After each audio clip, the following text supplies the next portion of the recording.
So here at Sravasti Abbey, we're getting ready for our 1-week retreat that starts tomorrow night. It's a meditation retreat on Chenrezig, the Buddha of compassion, and Venerable Children will be teaching on 108 verses in praise of great compassion. So just as we were preparing lunch, and I realized there's quite a lot of not excitement, but I'm really happy. I am so happy that we're about to start into retreat, and I'm just delighted that people are going to come and we're going to share the Dharma together for a period of time. So I thought actually to talk today a little bit about the value of retreat, which is not something I necessarily need to say to everybody here, but I think it's well worth sharing with the people who are watching, because maybe we have a daily practice and maybe we don't. Maybe our daily practice is lengthy and maybe it's short. Somehow or another people are interested in the Dharma, or they wouldn't be coming to Sravasti Abbey, or they wouldn't be watching the video. But there are different levels of engagement. And the value of doing retreat that I've learned from the many years of taking the opportunities and having had the opportunity to do it is that it gives you a chance to really, really go deeply into our understanding of Dharma. And it also gives you a chance to go very, very deeply into the understanding of your own mind. 1 week, 1 weekend, 1 week, 1 month, 3 months, how many years, who knows. But all of those are absolutely great timings for to take the time out of your life to remove yourself from the day-to-day turmoil, to turn off the phone, not bring the cell phone, turn off the computer, and actually spend the time in relationship with the Buddha and in relationship with your own mind. And if you're doing it with a group of people, then we're also doing it in relationship and community, but we all have the same purpose. We're all having a relationship with the Buddha, and we're all having our own relationship with our own minds. So even that is quite personal and private. It creates the space for the mind to let go of all the daily chatter that just is driving us.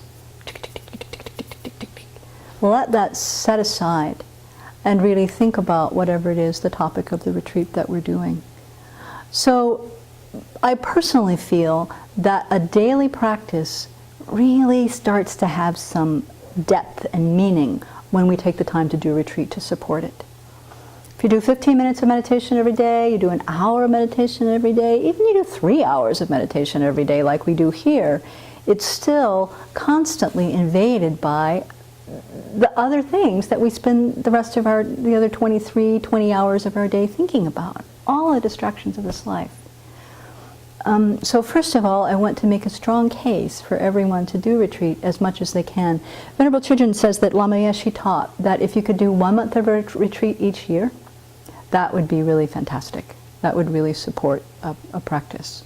And of course, if you can do more, that's also wonderful. So finding a retreat center or coming to Sravasti Abbey is one way to do it, but you can also do this at home.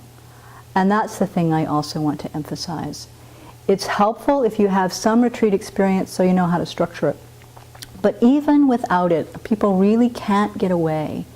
If you can create the space, half a day even, where you literally turn off everything, create a schedule for yourself that you're going to sit this number of sessions, I'm going to think about these specific things on my retreat, keeping silence, not answering the phone, or just holding up in your room for the day and not speaking to the family, having them bring you your meals so that you don't even have the distraction of that. Those are just fine ways to actually spend time in retreat. So you can carve out a day a month, or a weekend a month, or a day a quarter, and use that time as your own. Use that time to cultivate your relationship with the Dharma, with the Buddha or the deity that you practice, or with a particular theme or topic that intrigues you about the Dharma. So one useful thing to remember is not to make your sessions too long.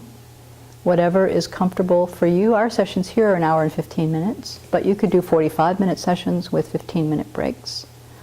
Keep all the distracting literature out of your retreat space, like all the magazines that you might want to pick up, all the mail that you might want to pick up, telephone far, far away, all your electronic gadgets not in the same space where you're meditating. And the more often you do that, the more you will be enriched in your practice and the more you'll want to do it. So as we're preparing for this retreat, it would be wonderful to encourage everyone to be able to create retreat in your own life. What are we retreating from? We're retreating from the 8 worldly concerns. That's really what we're withdrawing our mind from. So that's withdrawing from our craving for gain, craving for material gain, craving not to have material loss, craving for sense pleasure, pleasurable senses, sense experiences, and craving not to have unpleasurable or unpleasant or nasty sense experiences. Our craving for criticism, our criticism, our craving for praise, and our craving not to be criticized. And then our craving for a good reputation, and a craving not to have a bad reputation or have people speak badly of us. So those are the 8 things that really drive our days. And so on retreat for half a day, 1 day, a weekend, a month, years, that's what we begin to withdraw from and then turn the mind to the Dharma. You can do this at home. And you could also do Shavasthi Abbey's retreat from afar. That's on the website. Go to the website and figure that out.